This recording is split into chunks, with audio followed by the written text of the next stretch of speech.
In this presentation, we're going to talk about inverse trig functions. And our problems that we're going to be focusing on will look like a trig function with a variable equal to some number. But before we talk about our current knowledge, let's take a trip down memory lane and look at some previous knowledge. And let's start off in Algebra 1. In Algebra 1, we talked about using inverse functions or inverse operations to solve something for a given variable.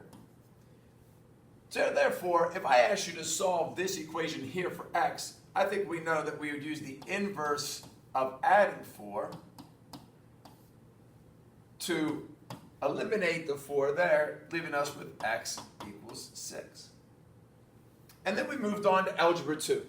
And in Algebra 2, we talked about quadratics, and we know that in order to solve this, we're going to take the inverse of squaring something, which is going to be to take the square root of both sides. And in doing so, this would give us the answer x equals plus or minus 5. Curious how many of you remembered to use the plus or minus in that case. But now let's look at our current knowledge. And in our current knowledge, we actually have a trig function that's referred to as sine. And so in order to solve for the variable, which in this case is theta, we're going to do the same thing that we did in our previous knowledge. We're going to apply the inverse function. And the inverse function in this case is actually the inverse sine. So this sign with a -1 stands for or represents the inverse sine. And just like we did in our previous knowledge, we have to apply that golden rule of algebra. Whatever we do to one side, we must do it to the other side. So if I apply the inverse sine to the left, I'm going to apply the inverse sine to the right. And now what ends up happening is we can see that the inverses reduce each other, just like they did in Algebra 2 and just like they did in Algebra 1. Now what that leaves us with is just our variable, and then we have the inverse sine of 0.265. Now from here, we're actually going to use a calculator, which is the second part of the skill to actually evaluate this. So now what I'm going to do is I'm going to go ahead and reference our calculator, and I'm going to show you where we can actually find these buttons here. So let me slide this guy over. And I want to evaluate inverse sine of 0.265. So I can see the sine is here, and right above it in blue I see sine to the -1st, which basically means the inverse sine. So to do that, I can hit the inverse sine like so, and then I just type my decimal, 0.265.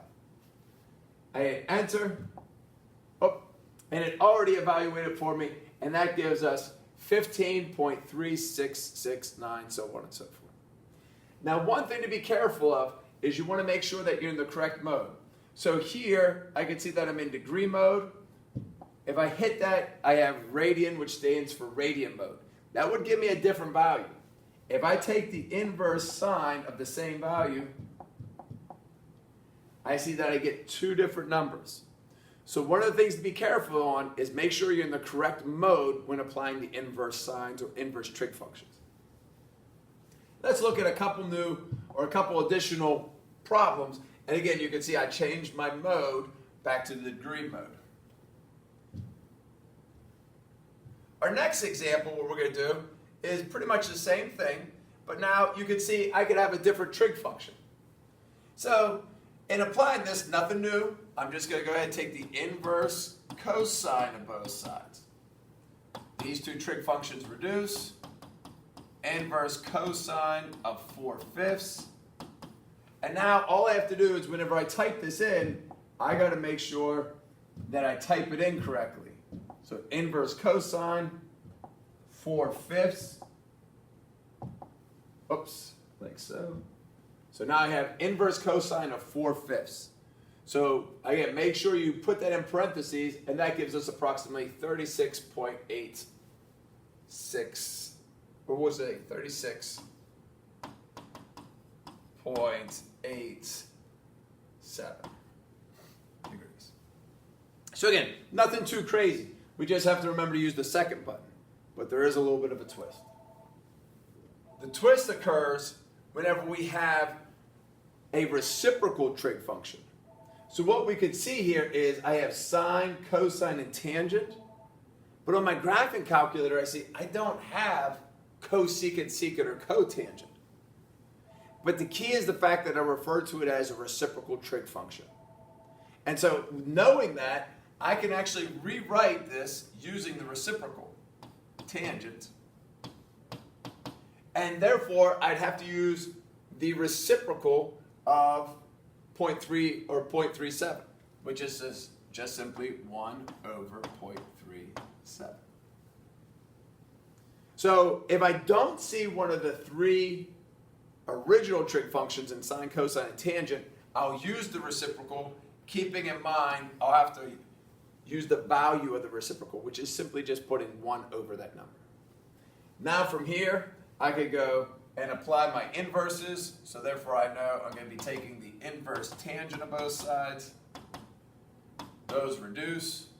I get theta equals inverse tangent of 1 over 0.37. So I go ahead and type that into my calculator. Inverse tangent, 1 divided by 0.37.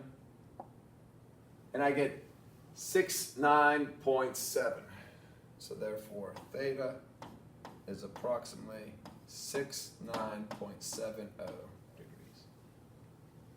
So a couple things, just remember to activate the inverse trig function. We're going to use the second command on the calculator.